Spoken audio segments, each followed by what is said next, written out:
So my name's Megan. I live out here in Musquodoboit Harbour. Been out here for 14 years. I would say my style is more sort of like experimental gardening. Like I like to try to grow things, see how it'll do, or see how I can extend the season. Like I've got a cold frame and greenhouse, and was really intrigued to see that so many things will grow all through the winter in a cold frame. So just having like a little bit of something that I can eat from the garden almost year round is really nice.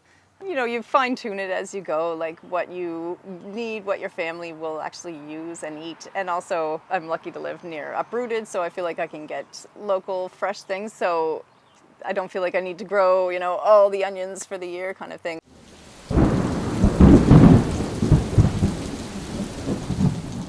For both of the last 4 or 5 years, we've had major droughty summers. Like no rain for weeks on end, and it's hard to keep a garden going.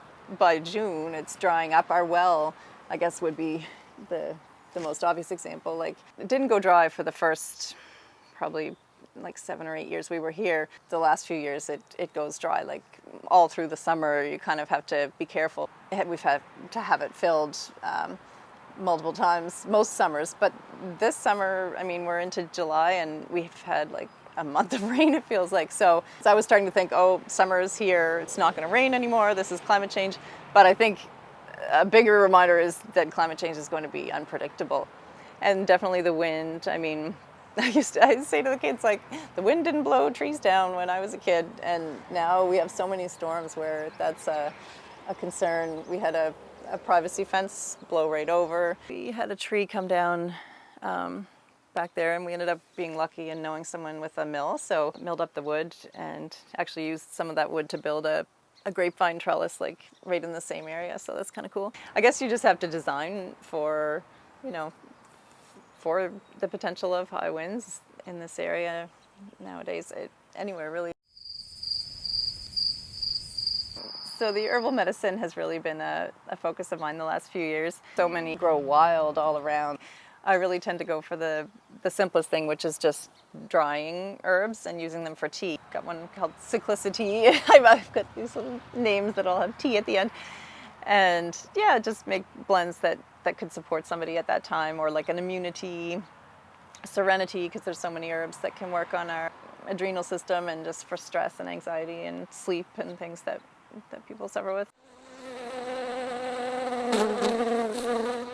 One of the most useful herbs I find, and I do caution people if they want to grow it, because it can, you know, spread and become a problem, potentially planting stinging nettle, but it is a really amazing plant for both food and medicine, and such a provider. It comes up super early, and yeah, I got into this year using the leaves in a smoothie, because that way I can get it into the whole family. Really, it's so good on pizza or in eggs, but it also works in a smoothie. The leaves are very nutritive. You can use the seeds for kind of a different medicinal action. They work on the adrenal system, and they're both edible. One thing I could show how I harvest stinging nettle, because it can be tricky. You don't want to touch it, but I just find this really easy. You just snip right into a bowl.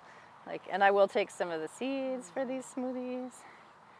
These are like immature seeds, but that's fine. You could let them go a bit longer if you were drying them to save for food or medicine. You'd let them get bigger, but you would cut them before they start to turn brown. So they kind of get to a point where it's a nice full seed, but it's still green. That would be the time to cut and dry for food or teas.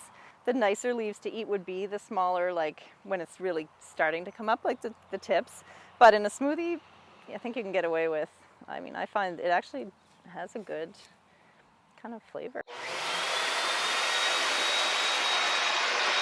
Yeah, I think I'm just going to pick a few things that I would throw in a smoothie. I've got this red Russian kale and maybe a mint. I had this mint in here.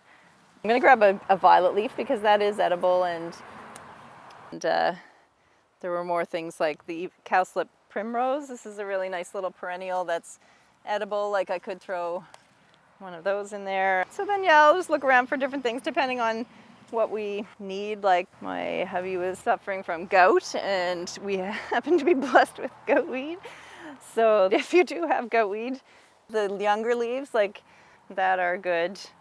And they're tasty. They taste like celery, and I figure those are good in there. Sometimes I'll do dandelion greens. Like the younger dandelion greens are good too. Haskaps. These haskaps are amazing. High antioxidant little guys. So many things are edible that you don't necessarily think of, but these are a tasty flower. This borage plant is amazing. You can eat the greens even. Just a good cleansing, toning kind of flower. So, and then I also like to leave mystery plants. This is a plant that I don't know what it is, so I'm leaving it just to see. So I had a planter out here. Something came up that looked to me like it might become a citrus tree or something. So I thought I'm just going to leave that and see what becomes of it. And I kept it in the house when it was wintertime. And then the leaves all of a sudden changed from like a regular kind of leaf like this to a lobed leaf, and it had tendrils like a vine. And I used the plant app to check what it might be, and they said passion fruit vine. And it's now taken over my sun porch. I think that's cool. So if I'm doing a smoothie where I'm going to be adding green stuff, I do like to use the darker berries, because if you just use sort of like mango or even strawberry, it could look kind of gross.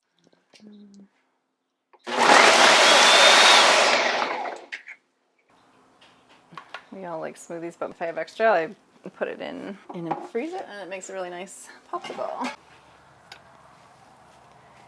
All right, thanks for watching and having a little tour around my garden and seeing some of the things I do, and can't wait to see other people's gardens and things that they have going on.